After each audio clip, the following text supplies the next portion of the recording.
শাস্তি ছিল আমাদের জন্য মানে কম হয়ে গিয়েছে মনে হচ্ছে। আমরা আরও শাস্তি চাই।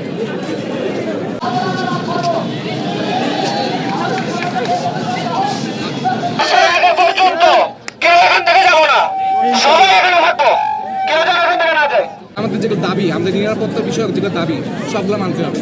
নাহলে আমরা হচ্ছে প্রশাসনের দায়িত্বটা আমরা নিজেরাই নিয়ে নেবো। আর ছাত্ররা প্রশাসনের দায়িত্ব নিলে কীরকম হয় সেটা আমরা কিছুদিন আগেও দেখেছি। যে ঘটনার জন্য এখানে দাঁড়িয়েছি সেটা হচ্ছে আমাদের গত 16ই ডিসেম্বর তথাকথিত সন্ত্রাস বা লোকালদের হাতে আমাদের কিছু বেশ কয়েকজন ছাত্র আহত হয়েছে। ঠিক 15 জনের মতো তারা গুরুতর আহত হয়েছে। এই ঘটনার প্রতিবাদে আমরা থানায় মামলা করার পরেও ঠিক পুলিশের সাহায্য নিয়ে আমরা মামলা করা হয়েছিল। মামলাটা ছিল হচ্ছে অ্যাটেম্পট টু মার্ডার।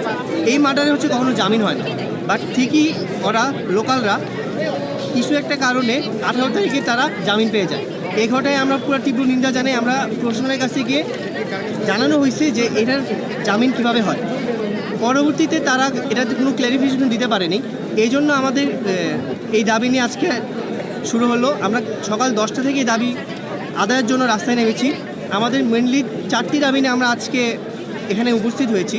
4টি দাবির মধ্যে একটা দাবি হচ্ছে আমরা খুব দ্রুততম সময়ের মধ্যে যেই সন্ত্রাসরা আমাদের ভাইদের উপর আক্রমণ করেছে তাদের বিচার চাই। সুস্থ বিচারের মাধ্যমে যাতে আমরা নিয়মিত ক্যাম্পাসে ফিরতে পারি সেই দাবি নিয়ে আমরা এখানে এসেছি।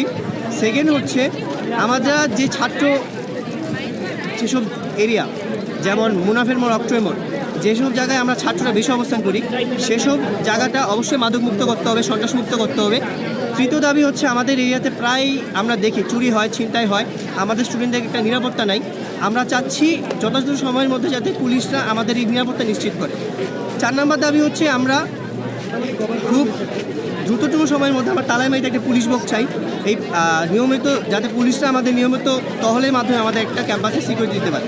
যতক্ষণ পর্যন্ত না আমাদের দাবিগুলো আদায় হবে তখন অবস্থান করবো।